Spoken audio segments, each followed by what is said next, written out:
Good evening, everyone. শুভ সন্ধ্যা সবাইকে। আমি Atabur Rahman, welcoming you at 360 event centre. আজকে আমাদের কিছু বিশেষ টপিক নিয়ে আমরা এসেছি, যেটা হচ্ছে COVID-19 and world environment. We have our distinguished guest here, and as usual, I'll request Mr. Kamrul Ahsan Khan from Canberra to join and moderate this show. Kamrul Ahsan Khan bhai, can you hear us? Yes. Thank you. Thank you, Mr. Attabur, CEO, 360 Event. We are very delighted to have our two important guests who is working particularly focusing on the environment. We Dr. Walter Dean, he is a scientist working in the CSO, which is the largest scientific organization in Australia, famous worldwide.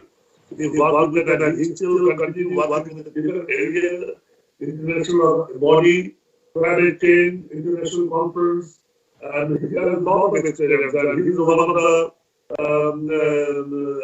leader of the climate action group in Canberra, Australia, and to participate in the United Nations conference on all this.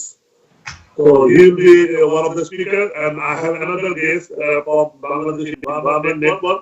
He is a professor working in Los Angeles, America, and he will be joining him to discuss about the COVID-19 and environment, world environment. As I understand, as a common activist and environment worker, activist, that it is correlated. If we are not take care of the environment, this sort of problem will come again and again, and it is very much related. And as we know that this World Environmental Day, which was observed to some extent on 5th of June, but unfortunately due to the COVID-19, there is not much public program. Like in Canberra, in Australia, we have lots of programs. We have a rallies, we have seminars, we have cleaning programs, Australia Day, Australia cleaning program. We haven't done that this time. So we are discussing. We are trying to raise the voice of this. Why climate change and COVID-19 is related. So we cannot deny, and it is open our eyes why we have to take care of the world environment. So I think it is now as a activist, I have to understand in a headline, but not in the depth much. So our scientists are the pathfinder. They show us the way, and we trust them. They do the research. They do not read. They go by facts, and they will bring the facts to us, so we learn how we can act on this. So in the beginning, I will start with Mr. Dipen Bhattacharya, professor working in America. He is the world environment leader, Bangladesh Environment Network, BEN, to address a few issues on that. Thank you, Dipen. Oh, thank you, Kamrul bhai.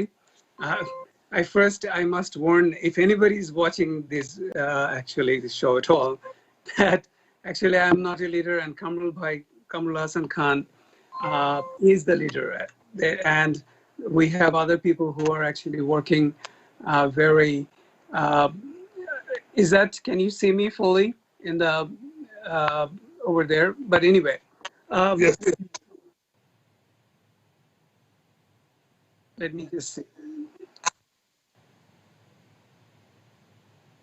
No, let me see. I'm so surprised. I can see myself here, but okay. Yeah. I got that. Yeah, okay. It's kind of a strange. The iPad has the camera somewhere else, so I can't even tell how to. Okay. I know Kamrul bhai for a long time, actually. It's been at least, I would say, 40 years or almost like that. And we with several of our friends who are in different continents. About 20 years ago, this Bangladesh Environment Network was established. One of the principal founders, he is in New York right now, Nazrul Islam, and there are other actually workers. So the idea of the Environment Network was that to actually combine all the expatriate Bangladeshis living in, for example, in the American continent or Australia or Europe, and to kind of pool their combined knowledge and see if we can have any impact in Bangladesh. And one of the outcomes of that initiative was Bangladesh Poribesh Andolon, which was a grassroots organization in Bangladesh and working also for almost, I would say, 20 years or so. So I also actually welcome our scientist friend, Dr. Walter Jain from Canberra. And I'm expecting, actually, I have a lot of questions for him because I myself, by training, is an astronomer and only as a hobbyist environmentalist, I must say. So a couple of things I want to say about this is the month of June, and there are several markers which actually observe the environment or celebrate the Earth's environment during the month of April and June. And one of them is the Earth Day, which happened in April 22. And then we have an International Biodiversity Day, which is actually very, very important in our talk in terms of COVID, the spread of COVID and the kind of how the loss of biodiversity can accelerate spread of such virus, which is May 22, International Biodiversity Day. And then, of course, the Environment Day, which just happened on June 5th. I must also tell you two other days that one is the, I think, International Ocean Day, which is on June 8th, what is today's date anyway, by the way? So, and then we also have a Climate Action Day, which is in November 30, which is at the end of this year. So the reason I actually mentioned all these days is because in terms of climate activism, the months from April to June are very important, actually. So all these days actually stack up one after another. And especially this year when we're all kind of quarantined to a certain degree or in at-home seclusion, and we cannot really go out and participate in terms of Earth Day and things like that. Then we have actually a lot of time to actually think about the gravity of the situation at home and things like that. So I'll just start with that and have others go on from there. Yes, Mr. Jain, you can start it. Yes, look, greetings everybody, and thank you very much for having me talk with you, and it's an honor. And just as a basic introduction, I'm a soil microbiologist. So while I'm not a microbiologist studying human diseases particularly, we're very much looking at the ecology of diseases and, of course, how that affects nature, soils, vegetation, biosystems, but then ultimately us as well as humans. And really it's a fundamentally challenging time because within the next 30 years, we're going to have 10 billion people on this planet. Okay, so we've got an enormous growth in population.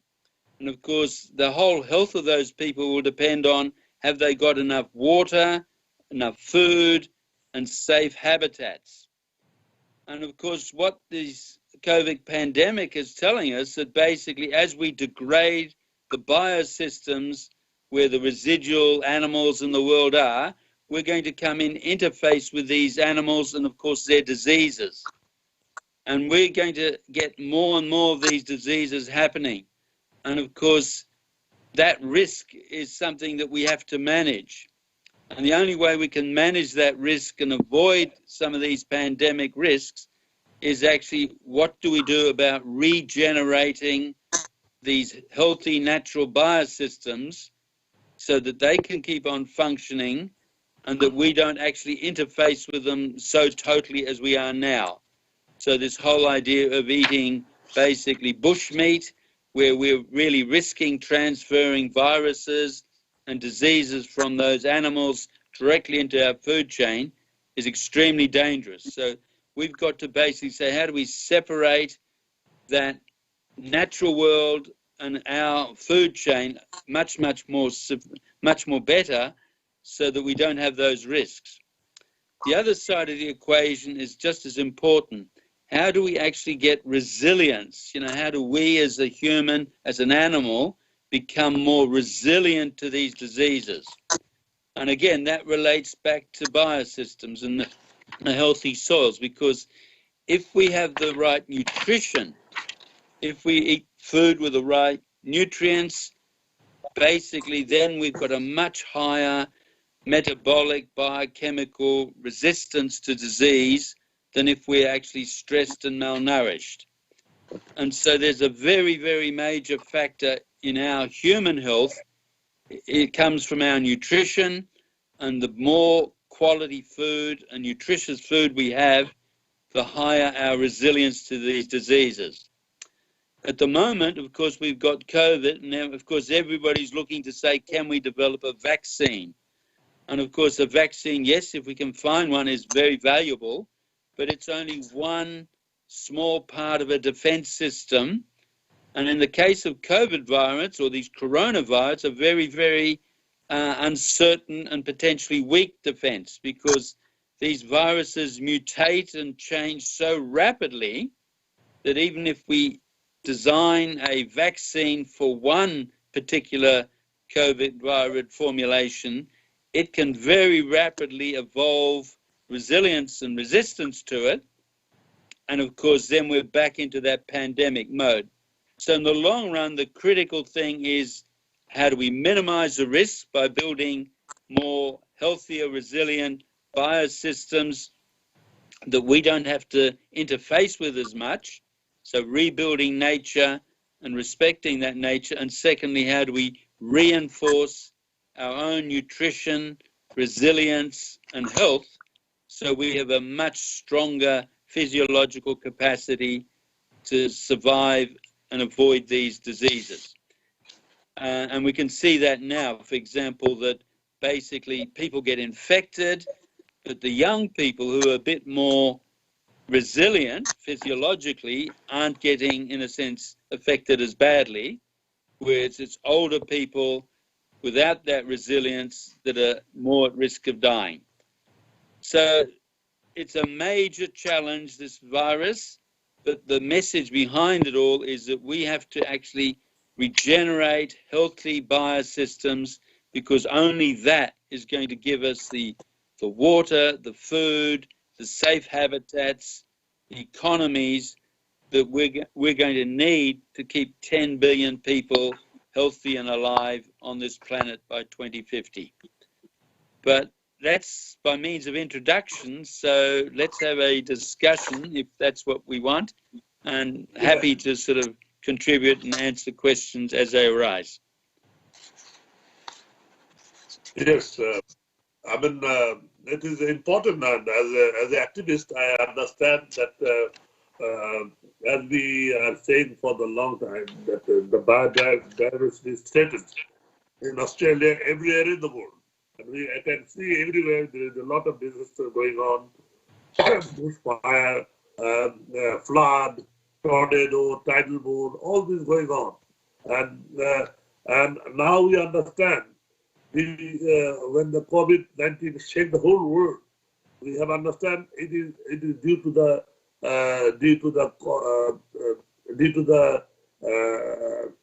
non-caring environment, and we are damaging everywhere, in Bangladesh, in Pakistan, in Bangladesh, in Pakistan, in America, in Australia. It is going like in Australia, in Cairns, that has been devastation. In I forget the name, Cairns. There is a big what is the name in Cairns? That famous, worldwide famous, the biodiversity. There, it has been, it is in danger. So it is important. This COVID-19, in one sense, it gives us a message to take care of the biodiversity, which is putting us into danger. So that the message. As you are a scientist, you go through the books and research informations, but human people doesn't have that information. People are not aware that if you do, what we do, we get. Yeah, that is the saying, what we are saying all the time. So in that situation, the message has to be gone to the world leaders and common people so they can act. As you know, the American president, he totally ignored the decision of the international body, which you are a part of it. You have been to that conference and you know what the decision. He is totally violating, ignoring American people's verdict. American people want that America should sign the Kyoto Protocol. They are not signing. And this is the fault of the world leadership. Even some other leaders like our country, they are saying they accept. But in the true sense, in the field, if you see the ground, they are not acting according to the decision of the or the Kyoto Protocol Act. Would you please explain a little bit? Are you asking? Whom are you asking? Yeah. Who is Jane can say, because he's a part of the international. He has participated in the last meeting in the international conference. Could you please respond to it, Jane? Walter Jane, please. Yeah. Well, look, the question, as I understand it, is that, as Kamrul has outlined, we are basically, for the last 50 years, have basically been ignoring warnings that have been loud and clear in science, in policy, that, yeah, we are actually not just completely changing the climate, but we're also degrading the biosystems which actually are critical in buffering that climate. Okay, so basically it's both climate extremes are intensifying. Most of these extremes are hydrological, so, you know, whether they're floods, storms, hurricanes, wildfires, drought, they're intensifying. But at the same time, we're also degrading and destroying the biosystems that used to buffer the extreme effects. So they were able to accommodate, but as we degrade them, they are less and less able to do that. And so we're ending up in this pincer situation where, yes, the climate is getting more extremes, but our capacity, the capacity of our biosystems to resist and survive these is getting less and less. And of course, people are really just caught in that middle because our societies, communities, economies depend totally on the viability of these biosystems. And yeah, I think we have ignored that for 50 years. We've more or less said, look, business as usual. Let's just keep on extracting and degrading and exploiting these habitats. And now we're at a very vulnerable point. And this virus is just telling us that, yes, we have now got to such a precarious point of biosystem degradation and, of course, climate extremes that we become, as people, as animals, very vulnerable. And the only way out of that in the long run is to say, look, we have to rebuild, we have to regenerate the health of these biosystems. We have to rebuffer these climate extremes. And in a sense, if we do that, and we can do that, we can naturally rehydrate these landscapes and through that naturally and safely cool the climate and restore stable climates and stable biosystems. But it takes, as Kamrul has said, a fundamental change in policy. And of course, it's getting very, very late in the day for policy and leadership, or the lack of leadership around the world, to recognize that problem. Thank you very much. I have another question to Walter Jane. He's not only scientist, he's an activist, same as Dipen. He's a professor, but he's an activist. He goes to the street, he raises slogan with us, he addresses people. So you both are not only scientists, you are the activists as well. I have one question. As you know that when the whole world, I mean particularly few countries and the scientists, they are trying to phase out from the coal, going to the solar. In this moment, the Australian government is building a big coal mine project. Yeah, look, okay. Basically, I mean, that's one of the problems in a sense. See, we've very much looked at this whole climate problem in the terms of basically CO2 and the CO2 greenhouse effect.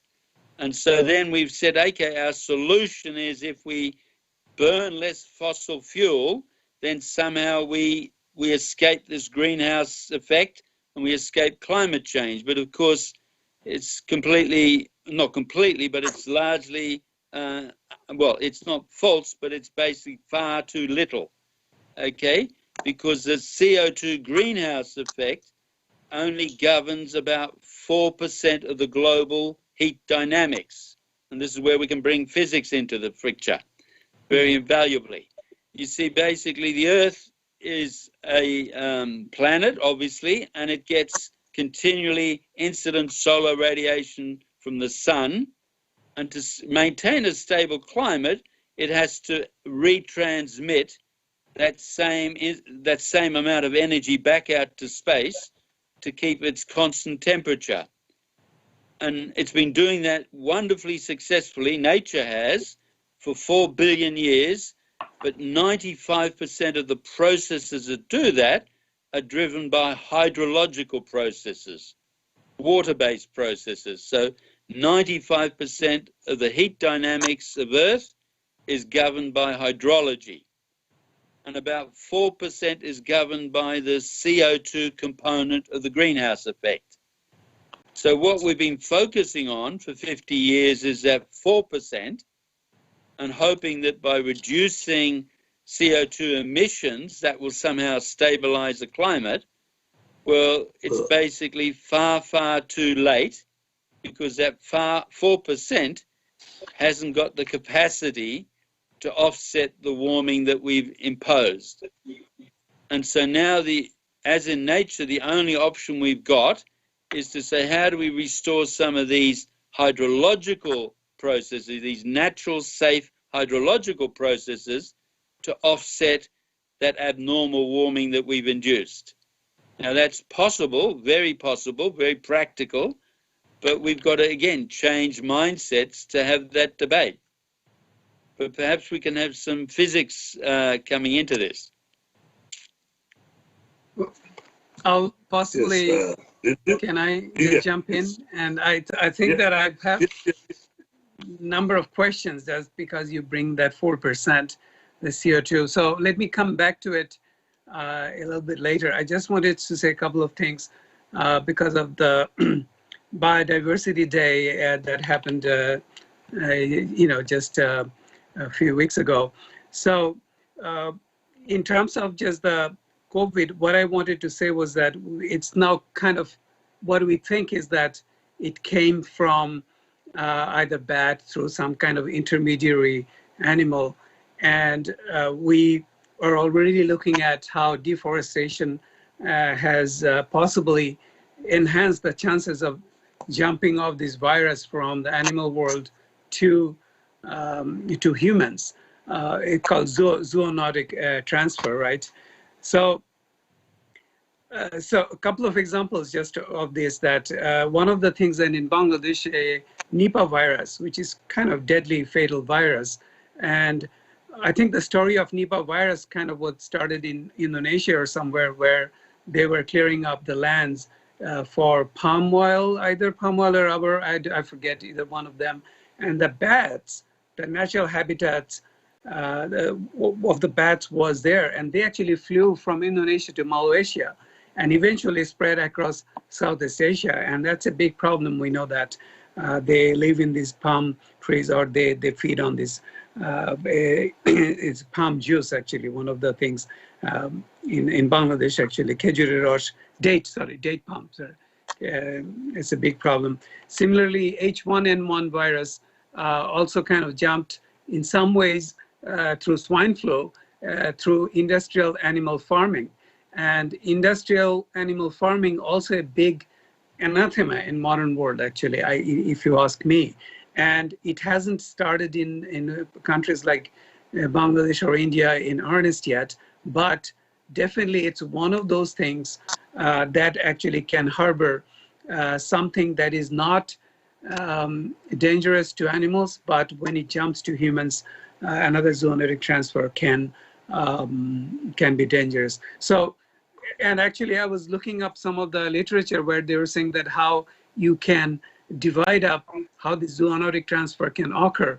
And one of the things they said, actually, the so-called wet market in Wuhan, where we first thought actually it came from, now we really don't know whether it came from directly from that wet market or actually somebody came to the wet market and then actually started from there. But they're saying is about 1/3 or 1/4 of the zoonotic transfers are actually happen directly from these markets. But most of it is actually through deforestation and secondary effects of deforestation. For example, Nipah virus was one of the example. And another place I saw this, that when the Three Gorges Dam was built in China, was it on Yangtze River? And it actually flooded so much, also kind of natural forest or woods, that a lot of animals actually perished. But there are bats and other things who can actually fly to different areas. So you can actually, through this type of so-called development, you can actually transfer the habitat transfer, actually. So that's one of the things. The other stuff that we don't know yet is that when you keep the animals under stress, what happens when you make them, under stress? They are looking for habitats and things like that. Does that have any influence on the viruses that they live actually, more or less okay so far, and then the virus has to, it mutates, and when the zoonotic transfer happens, it's deadly to human beings. So those are the things that we know, that how deforestation can affect us. The other stuff that I want to talk about biodiversity is that when you reduce the number of species, actually again, the virus actually optimizes its, well, I shouldn't say optimizing, but actually it mutates in a certain way that it can live optimally with one species only. When you have a whole bunch of diverse species, the virus also diversifies in a way that may not be deadly to us. I don't know much about it. I'm just, as I said, I'm speculating to a certain degree about stress, and also about when you reduce biodiversity, what can actually happen. In terms of carbon dioxide, I want to go back to Walter about it, that we know that since the beginning of this isolation, home isolation this year, we know that the carbon dioxide has dropped. At least by end of April or early May, it already dropped by 17%. The last time we had a drop was during the 2008 economic decline, and that time it declined only about 4%, but it came back with a roar, of course. And the reason of it is because we have nothing in place to make use of it. So here's the thing: we are in a very desperate situation. We don't know whether we're going to survive tomorrow, but right now, if you can see, with all this the Black Lives Matter movement and things like that, there's a lot of activism on the street, and people want to change the government. We know that the activism actually works. So the question is, in this year, is there enough opportunity with all this economic stimulus that's going on to restructure the governments? In America, it is difficult right now. We know that, but there are other governments around the world to have this stimulus properly placed, in terms of renewable energy, in terms of just science education and stuff like that. And the last thing I want to talk about is science education is that we as activists have utterly failed to convey the urgency, because when either we're being told that you are too alarmist, or the science doesn't exist. So it's just all bogus. And we already know that there is a philosophical problem in the world, because that already happening with this COVID virus, that people, when in America, when you have 100,000, 110,000 dead by this time, there are pockets which people still believe this is a hoax, okay? So, and the point is that you can start seeing why some people believe in flat earth, and you can start believe, and climate change is easier to deny than these things. You understand that in some ways, because it's more so, what you call it, it's not tentative in some ways. So the question is, how do you actually convince people? And I just want to end my kind of rant with this thing, is that there is in 2015, Bill Gates had this beautiful TED talk and said that we're not ready for the coming pandemic. We're not ready. And actually speaking, even I kind of ignored it to a certain degree. And now you see how the fake news machine works, is that people say, well, of course, Bill Gates made the virus. Bill Gates made the virus. He knew this in 2015. My point here is that there's so much fake news, so much propaganda goes on. Climate change, or global warming, however you call it, to make people aware of it, it's a very, very, very difficult thing. You cannot make people aware of COVID virus, which are killing people in thousands, hundreds of thousands. And where do we stand with climate change then? Thank you. Yes, Walter, could you please? Yeah, look, and fully agree, but just taking those points further, absolutely right. It's as we degrade these forests, as we clear these forests, then the animals, the bats, as we sort of said, basically have nowhere to go. So those bats move into our urban habitats. And of course, bats, mammals like us, with the same sort of diseases. And when they mix with us, we become very vulnerable to their diseases. And of course, it's no different. And that's happened virus after virus, which is then animal viruses from the wild. When they mix with us, we become vulnerable, whether it's smallpox or SARS or whatever. So that's critical. And so the point that actually was made is that, yes, we have to, in a sense, reforest, regenerate these natural biosystems. So these animals from the forests have got their own habitat and they don't have to sort of colonize ours and mix with us. And of course, in that is an enormously wonderful solution, right? Because if we can regenerate these forests and these natural habitats, we not just save ourselves from the viruses, but we can also draw down carbon. We can also take carbon from the air and put it back into soils and put it back into trees at a prodigious quantity, and in a sense avoid or address both of those problems. So just let me give you some numbers. Globally, our emissions from fossil fuels, our carbon emissions from fossil fuels, amount to about 10 billion tons of carbon per annum. Okay, 10 units. But nature every year draws down 120 billion tons of carbon per year through its green vegetation. The effect of plants pulling down that carbon.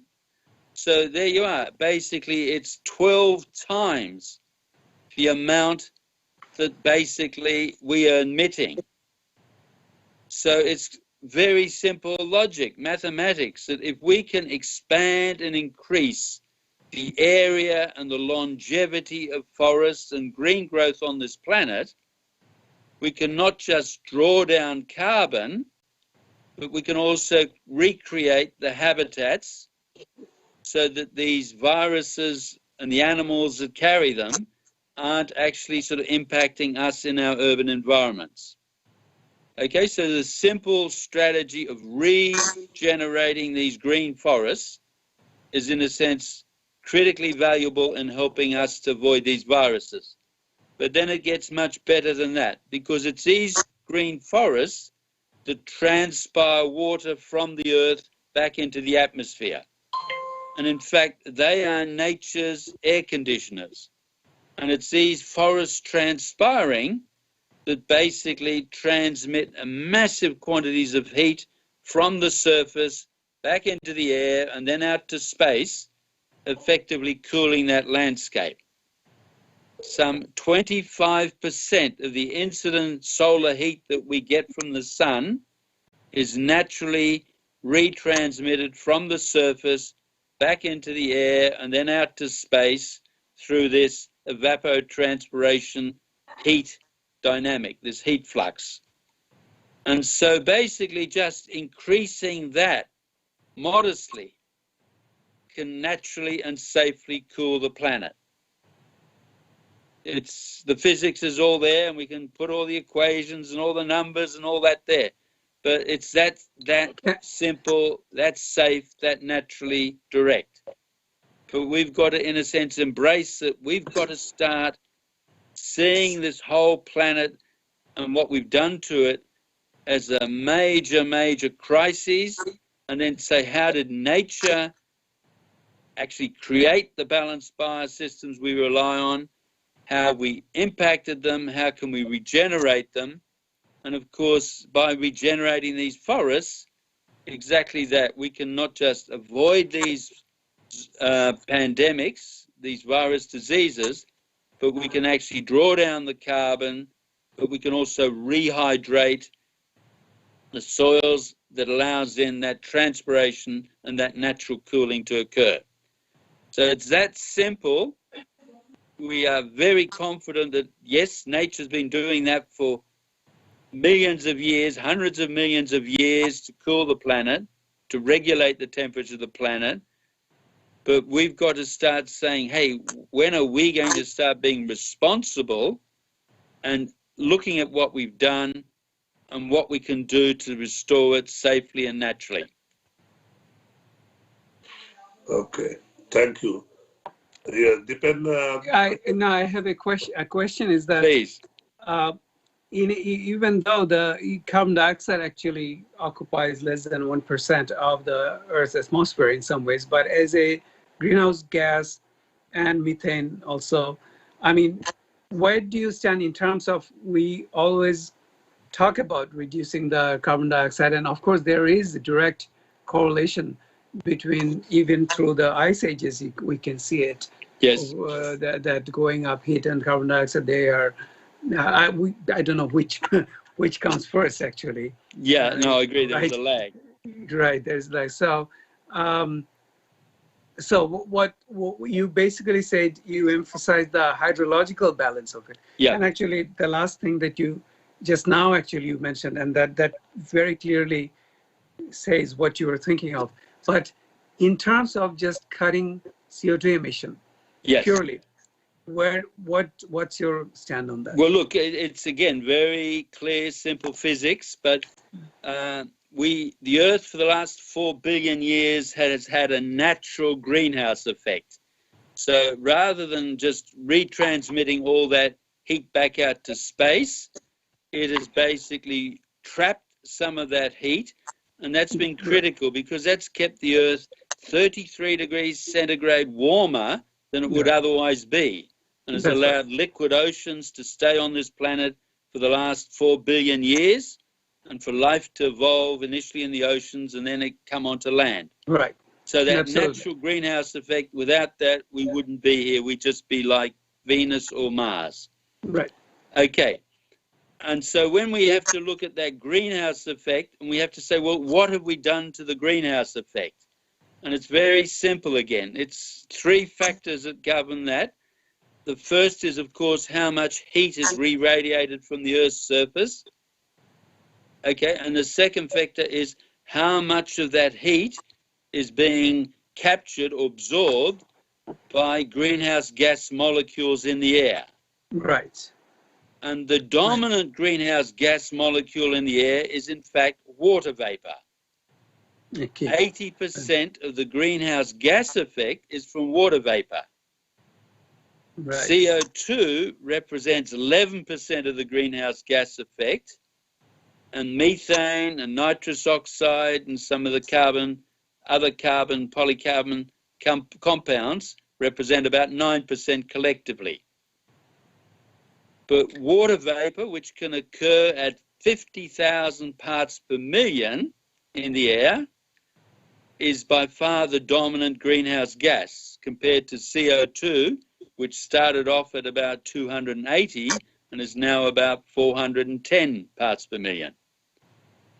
So the answer really is that, yeah, it is here. Water vapor as a greenhouse gas is actually the dominant factor, has been all through evolution, the dominant factor governing that greenhouse gas effect. But Walter, and of course, we can influence that. But Walter, then how do you explain the direct correlation of the temperature rise since since late 1800s or early 1900s? Oh yeah. No question. Right. Yeah, no question. Look, I mean, CO2 has gone up, water vapor levels have gone up, temperature's gone up. There are associations, but we're talking now about what is the relative importance in causal processes and what is the relative importance in terms of being able to regulate this. Right. So let me ask you this. You said the water vapor has also gone up during that time. Is that right? Yes. What's the reason for that? Okay. Water vapor has gone up enormously because we've been put so many particulate pollutants and aerosols into the air. Mm-hmm. So now we have, and you know that in Bangladesh so well, we have now a brown haze that covers the whole of, from basically Cairo to Beijing continually as a smoggy, humid haze. Right. And so you've got above Dhaka, above Bangladesh, the whole of that continent, you've got basically 50,000 parts per million of water vapor that's in the air. It's absorbing incident solar radiation while it's in the liquid phase. Right. And it's the key greenhouse gas while it's in the gaseous phase. And it's just cooking. It's just steam bath, saunaing you. Yeah. And in the natural system, that used to, of course, get removed as rain. Okay, but because we put all these pollutant aerosols in the air, we've maintained that high humidity. We had the evidence on September the 11th, remember, when in the US for a week or so they didn't fly planes, so they weren't putting as many aerosols in the air, and all of a sudden the skies cleared and the temperature cooled. Actually, we experienced this time in March, actually, because the air travel reduced drastically. I just wanted to jump in and say a couple of things that actually earlier this year, this winter, Dhaka was the worst in terms of air pollution, was the worst city, mega city in the world this year. And one of the reasons is that in addition to, have you been to Dhaka? Have you been to? No, I haven't been to. I've been to Delhi though. Yes. One day we'll go. Right. So if you go drive out, the entire city is surrounded by brick kilns. They're making bricks like crazy because the construction, the boom in the country. Yes. And what happened is that this is simply killing the air. If you think that this particulate matter is 2.5 micron, or if you think that 50 ppm would be a thing, it is actually 300, 350. Yeah. Actually, it's close to, like, sometimes it's 10 times more. And what's also happening is that they're making a metro in the city, and they're also making some highways, but there is no plan for abatement of dust. No dust abatement plan whatsoever. This one thing. And today, actually, I was listening to one of the this Skype type conference where this Bangladesh Paribesh Andolan, the Ben and Bangladesh Paribesh Andolan and Dr. Matin, he's one of the leaders there. Yeah, so he was saying that basically that's the problem with these countries, is that you can't, in terms of policy making, these people, the industrialists, are so powerful that even though there was a abatement proposal on the table, it bypassed everybody and got approved. And even the main people and ministers who were responsible, they never saw it. So the key, I don't know, Kamrul Bhai might know about this quite a bit. So then also there's this river problem, river pollution, and these big structures are being built right in the river, inside the river. So obviously the river will be killed over time because there are the things in there. And so you actually mentioned, or Kamrul has mentioned about the sustainable goals, sustainable development goals, United Nations, and I forget, it was 15 or 16 of one of them. 17 of them, yeah. 17, right, yeah. One of that was not there, which should have been there, was that eradication of corruption in all big government institutions. And it's not there. They might say that, oh, it's there, hiding somewhere, underneath, but it's actually one of the goals not there. So I'll leave it at that. Okay, but if I just add quickly, yes, you're absolutely right. And you see the data, the atmospheric physics and the temperature data is clear. It can be 10 degrees centigrade warmer in Dhaka because of that sauna, because of that stewing, polluted air. These are the urban heat island effects that have been documented all over the world. So 10 degrees centigrade warmer. Now we've warmed the planet abnormally about 1 degree centigrade on average across the planet so far. And there we are. We've got a 10 degrees warming effect through this humid haze pollution effect that we can remove by removing these aerosols substantially. But you're absolutely right. That needs politics. And of course, that's an enormous problem. That's why we are in this mess, because for 50 years, the scientists have been giving them the data, the information, but of course, they don't want to listen because money talks louder than science. I just wanted to say that Kamrul Bhai, Khalikul Zaman did a study. I think that Dhaka showed a little bit of drop, just very minor, from maybe 200 to 150 or 25 during this time, of course. But I think I was interested to see the data for Kolkata, actually.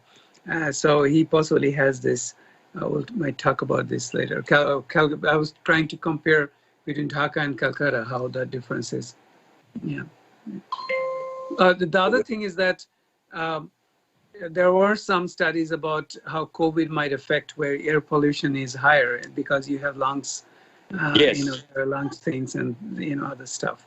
So that's actually a very, very important point, because absolutely important, because see, that's the data from Europe where you've had polluted in air and then people breathing that polluted air, or people that smoke a lot.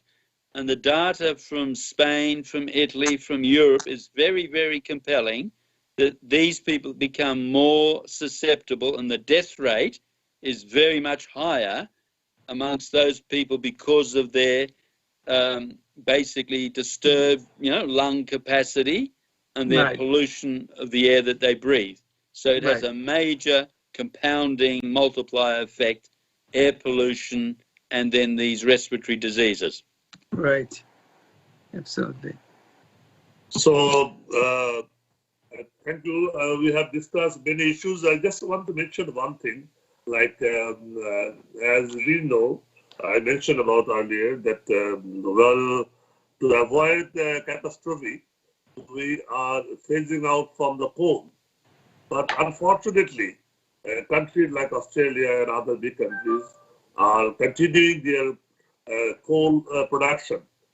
But recently, as you know, the biggest powerhouse is being made in Bangladesh, Khulna, the Rampal project. And that will have a big damage, environmental damage in that area. And though we have protested, but Even the developing country like Bangladesh, the leadership has signed, and she got some award also on the environment. But unfortunately, on the ground level, they are doing the wrong thing. Just opposite. They are building a coal-based powerhouse, which is very unfortunate. And Australia, being the signatory of the protocol, instead of phasing out from the coal project, they are also they having a biggest coal mine industry in which is built by Adani. So what a fun, what a contradiction. Leadership is signing the agreement, talking about the environment protection, but they are doing the wrong things. So, and also now we have a pandemic, and we know why it is happening, which we have explained. These are the biodiversity issue, air issue, a lot of issues are there. So that's why we are having all these issues. But we are just doing the opposite. We are inviting, we are creating issues, and then we start struggling against all the pandemics and disaster. So can you say a few words, Shane, Walter? So then we'll try to conclude. Well, yeah, look, this is actually the crux of the matter, because very quickly, I mean, it's a big issue, but for 50 years, we've been warning, and for 50 years, people have been wanting things to change. Nothing's changed because, as we say, the money, the vested interest of money, coal industry, etc., dominates.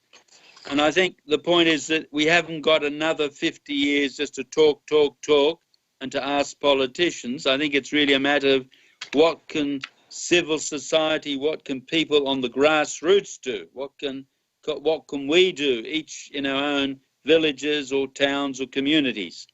And that's why what we've been talking about is so important, because we can all grow trees, we can all regenerate landscapes, we can all basically minimize those effects, so that grassroots, agricultural, grassroots regeneration activity is actually the only thing that can change the thing. It's what nature uses.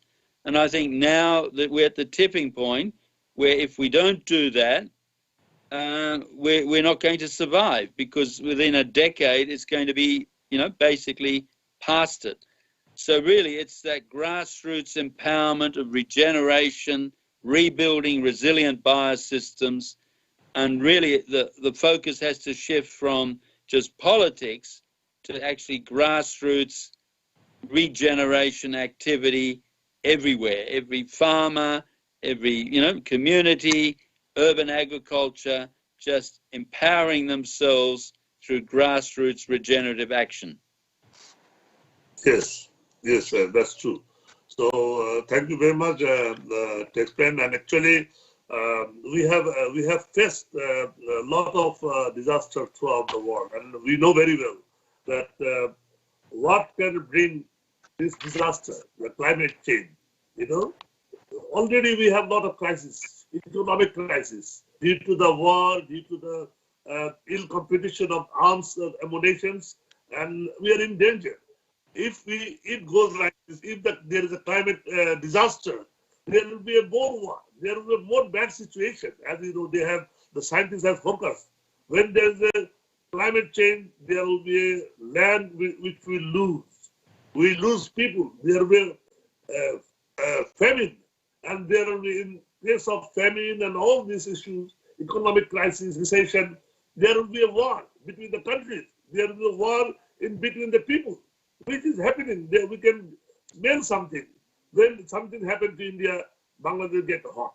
When something happened to Bangladesh, India get hot, or China get hot. So this is what is happening. So can we gaze? Can we think of it?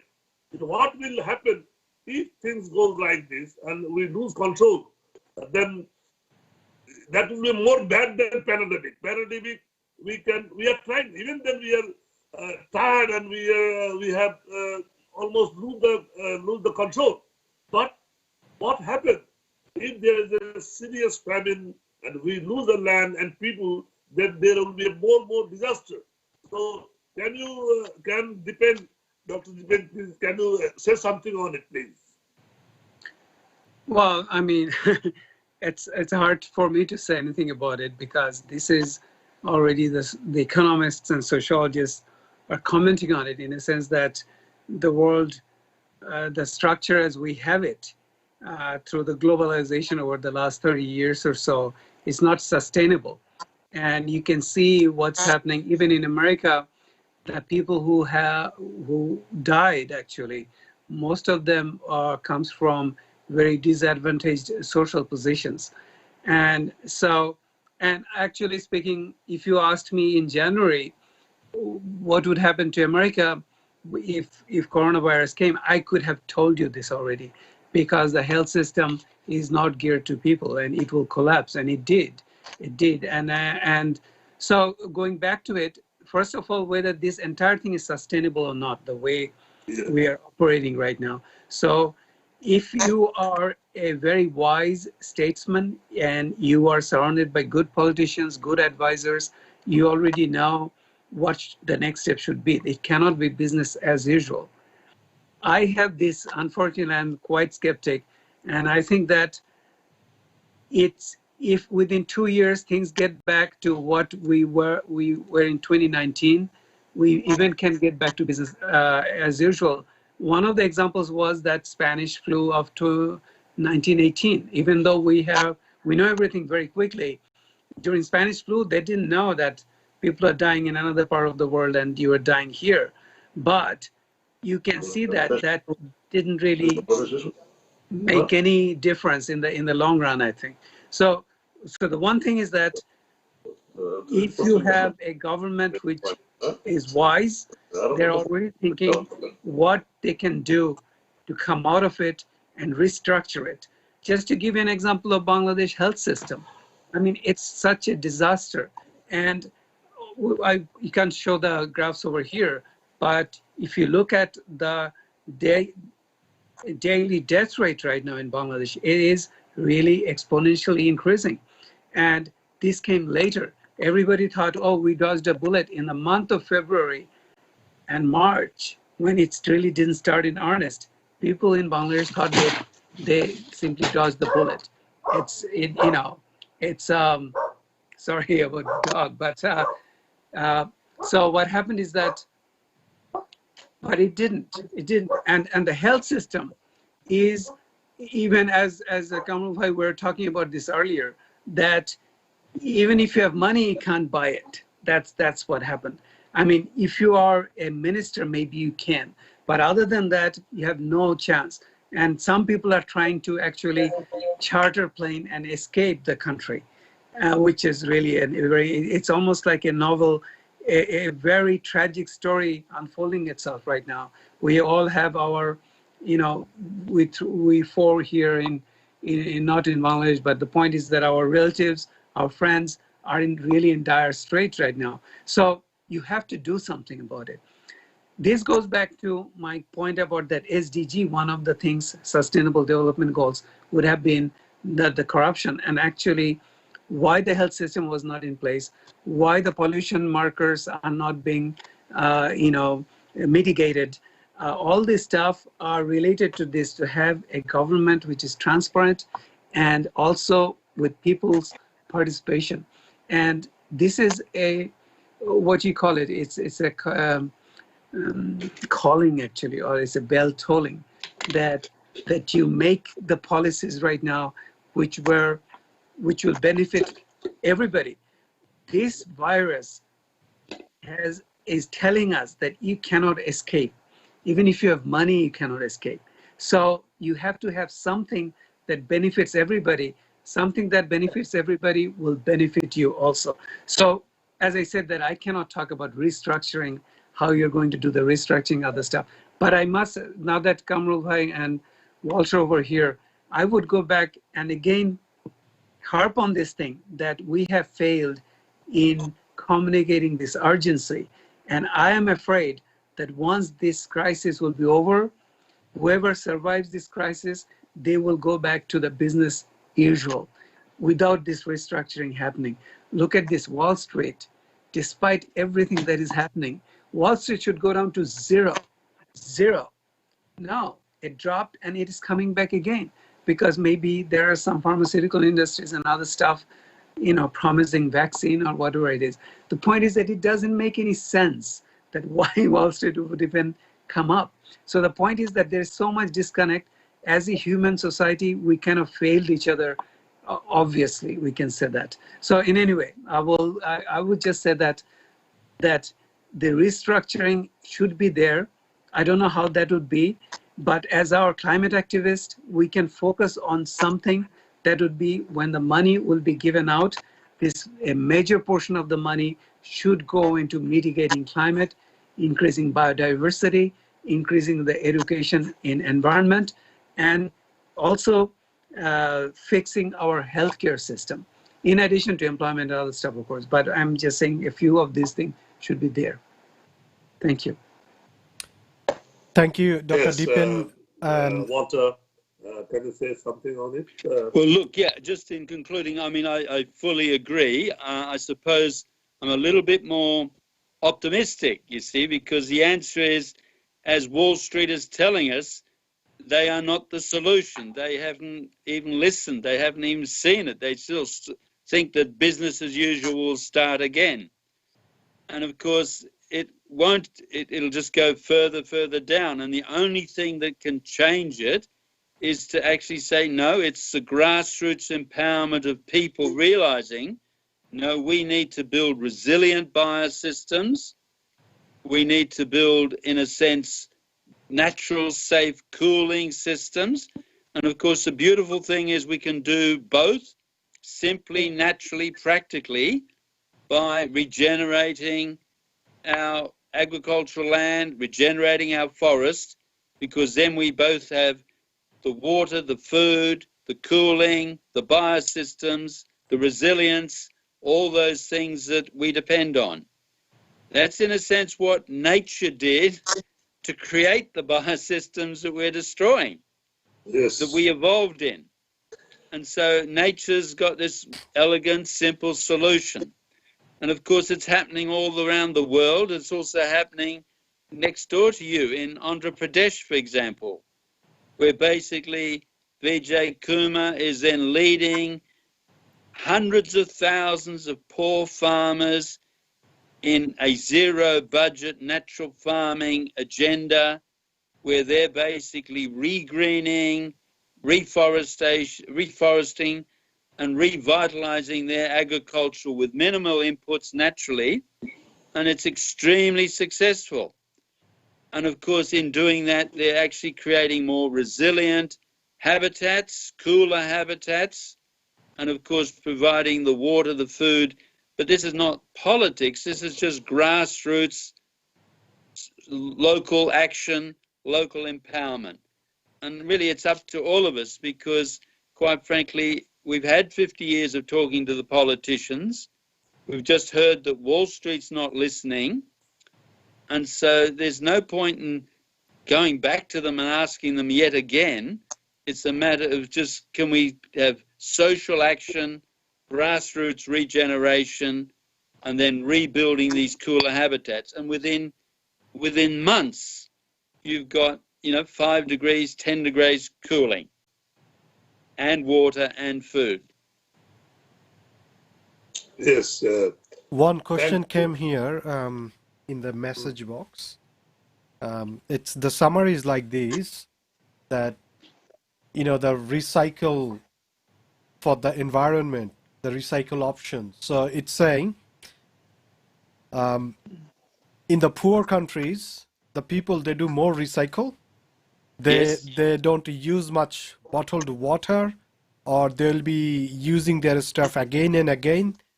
Whereas in the first world country, people, they are maybe more educated, and they don't use that much recycle thing. They use bottled water. So how we can refrain that to, be more green, more cautious about recycle?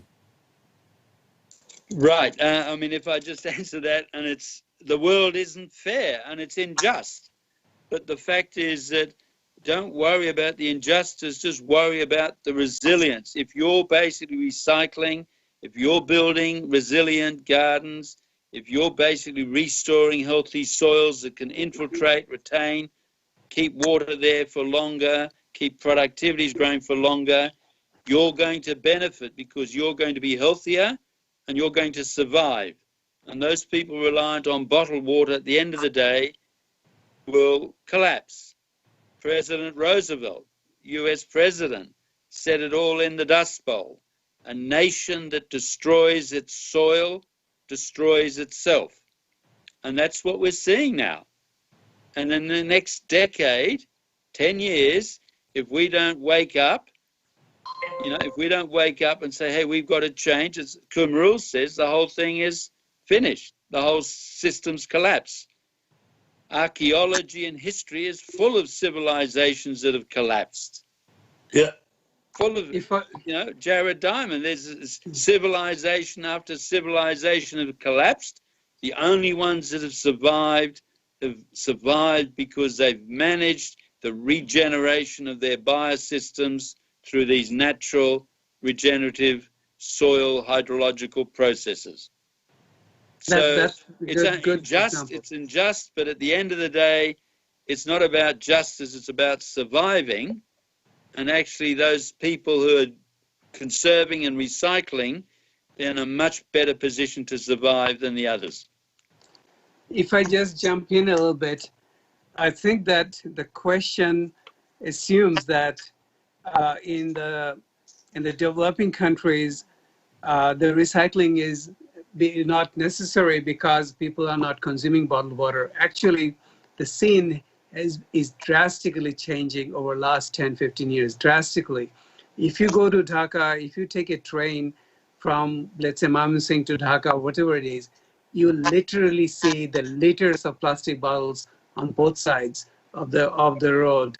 If you travel to Australia and places like this, you see this dyeing industry, there are ponds.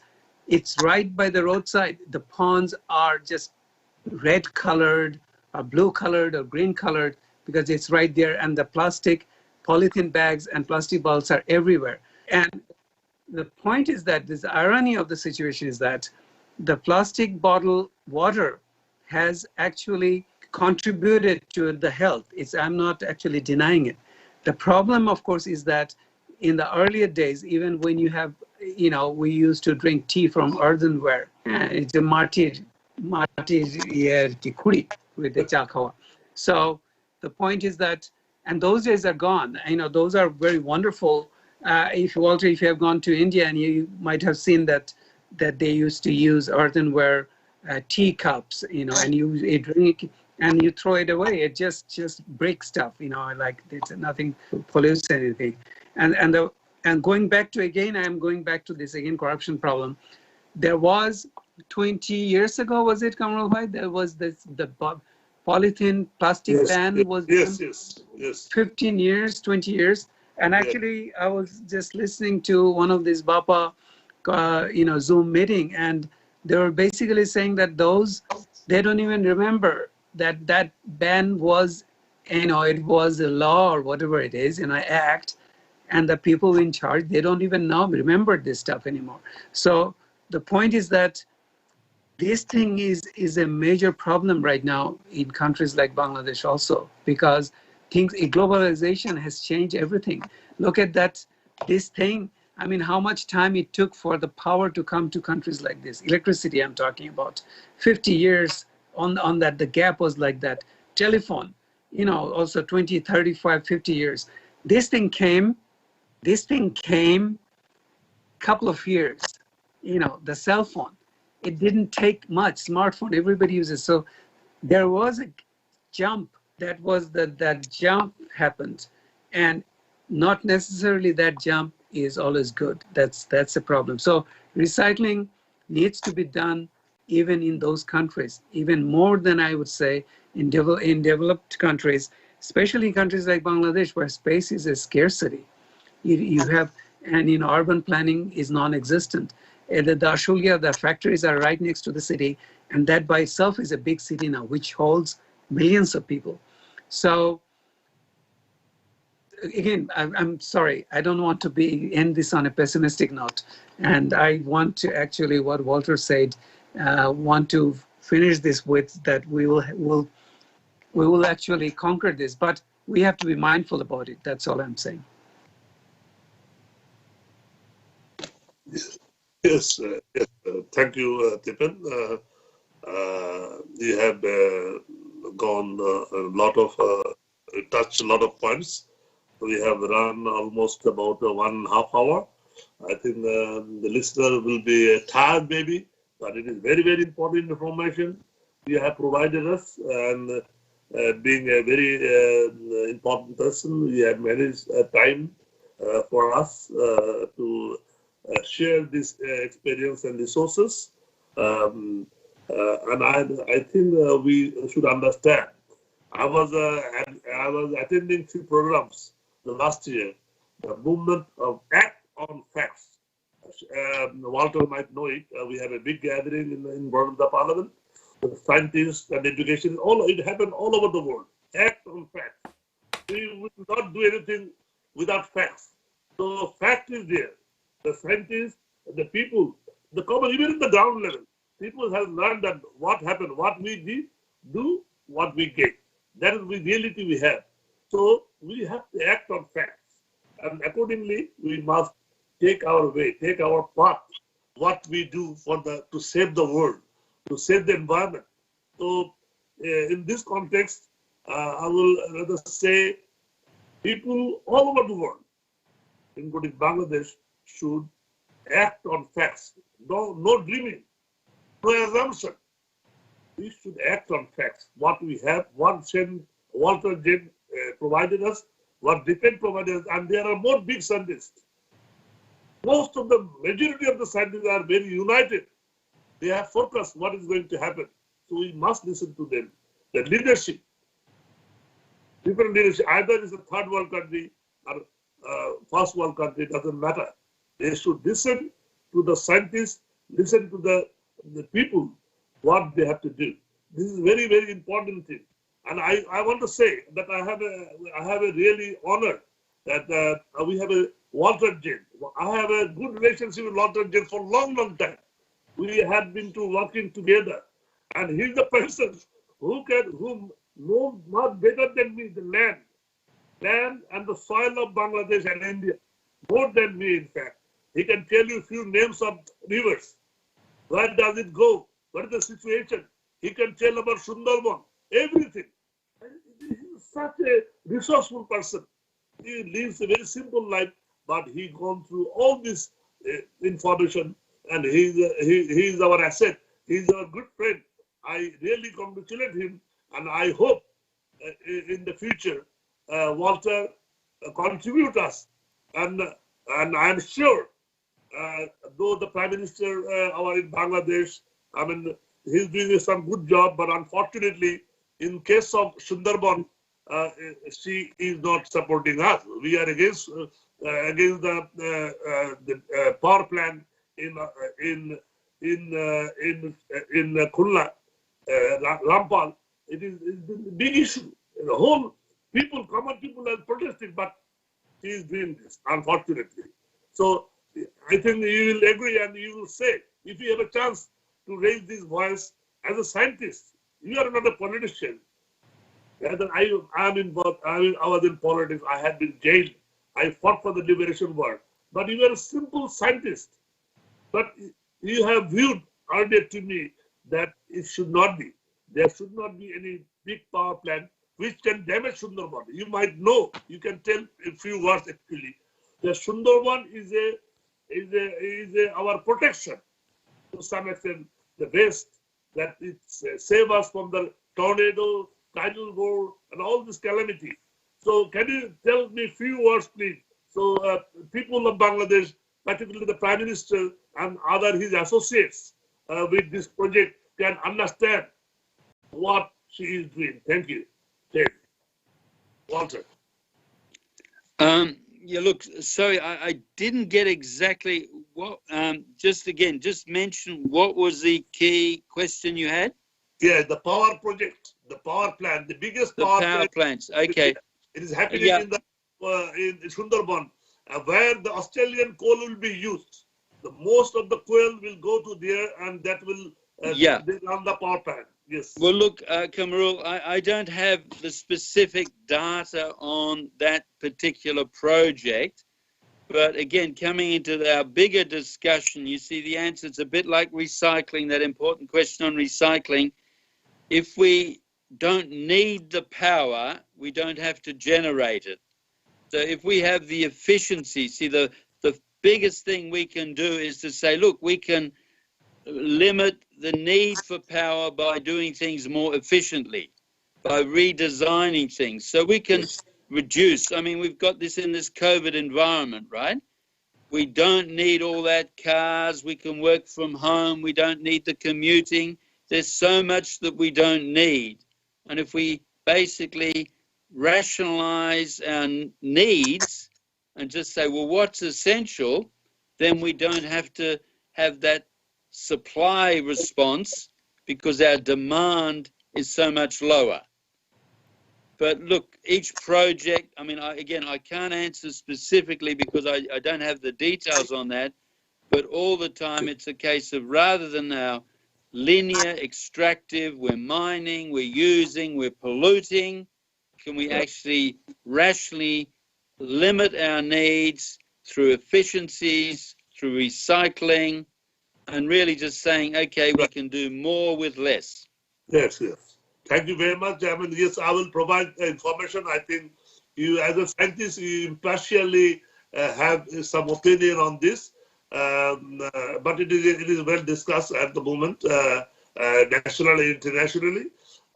So we can discuss on this matter. Yes, of course, we need the energy, but whether it be a good idea to build a big project, example, using the low grade, which will be imported from Australia, whether it is correct or not. I will provide the information so you can have your say. As you also told me in your discussion, the forest biodiversity is important, is a precondition of protecting people from environmental disaster.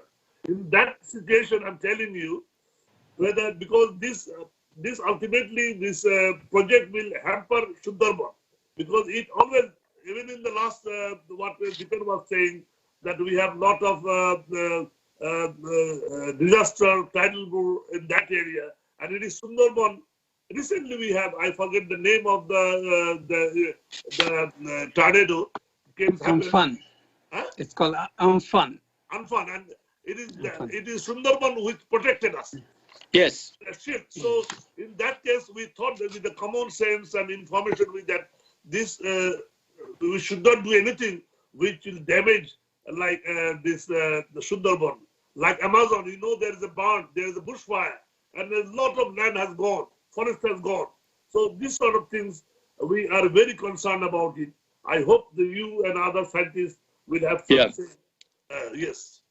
Well, look, there's no question at all. It's those mangroves, forests, those protective things, they are absolutely critical for basically giving Bangladesh resilience. They're absolutely critical for actually buffering, whether it's the climate extremes or whether it's the rise in sea levels. So if you lose those, yes, you are very, very vulnerable from all those points. Conversely, if you regenerate them, you are actually retaining soil, you're rebuilding productive nutrient cycling, you're replenishing food supplies. So how you manage those forests, I would argue, is critically important for Bangladesh. Thank you very much.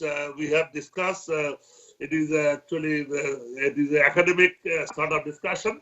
I mean, you have gone to the depth. We are really thankful as activists. You are the leader. In fact, you are our. No. There's going to be 10 billion young leaders on this planet. Don't look at us old people. I know, but as I told you, because we act on facts, as I told you. Yes. We act on facts. The facts we provided is impartial. You work on the ground. So you have doing the research on soil and all this environment. Dipen is doing the same thing. So why not? So in a sense that You are not a minister, but you are the leader. To be honest, you are more important than ministers and all this. So I hope that you will stand behind us as you are always. I am very happy that being a very important person, you are with the movement here in Australia. You have been to the rallies, you have been to the lot of seminars, particularly in Bangladesh situation. I took you to the embassy, you spoke over there, you have been to the lot of rallies, and even Dipen is also he's younger than you, but he is a participant. I am. He doesn't only lecture. He take an active part. And I want to tell you, Dipen, he's my favorite, my younger brother, I can tell you. He's not working with us activists like us. He's working with the scientists, young scientists, which is called Onishunji Chakro, organizing the young scientists. They encourage the creativity of the young generation in the grassroots level of Bangladesh. I think you can be in touch with him so we can build the movement. Science is very important.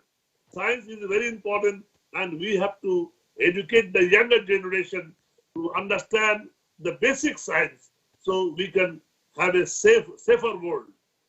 So thank you. Thank you. Yes, thank you very much. Thank you. I would like to say something to Attabur, CEO, 360 and before that, I want to tell you, please bring some issues that we can discuss. And I'm sure that our listeners will advise accordingly which one we want to discuss. We can continue this sort of thing. Science is very, very important. Though a little bit, it is not extempore talking. It is all on the facts and scientific explanation. Even Dipen has also asked you some questions because he's also inquisitive. He wants to know more. He wants to get more clear ideas what is going on. So this is a very important thing. We'll continue, and I will request the listeners. This program is simultaneously broadcasted to the Facebook online, YouTube online, and also 360 event. So you can share now. You can even people can listen to this program in the midnight, in the morning, whatever, from anywhere in the world. So this is and it is going to be archived. So I will request our listeners and participants. Thank you for everything, and thanks to Attabur also. Attabur Rahman, thanks for conducting this well, Kamrul bhai, and thanks Walter. I have to go. It's 2. I can't show you this. It's 2:08. We can see in the morning. It's 2 a.m. So I need to retire. Thank you very much. Thank you. Okay. Well, and thank you very much, everybody, and thank you very much for having me. And definitely we'll continue the debate, but it's so important. So thank you. All the best. Thank you. Bye-bye. Bye-bye. Bye-bye. Thank you, Attabur. Bye. Dear viewers, you are watching the COVID-19 world environment. That was the topic today, and we had 2 distinguished speakers and the moderator who are actively involved with this environmental talk, and they very closely they work for the environment, and the scientists they talk about the fact and the data today. So let's do it from your home itself. Put the things in the right bin. Yellow bin for recycle, green bin for your green product like your grasses, and the red bin maybe for the other household stuff, what goes in there, what not, So let's do the pure recycle thing. We can start and do it from ourselves. So we should keep a better world for the next generation. We should keep our world as green as we can think. So let's think about the next generation, and let's do something by yourself for the world, for the next generation. Thank you. Thank you. Good night.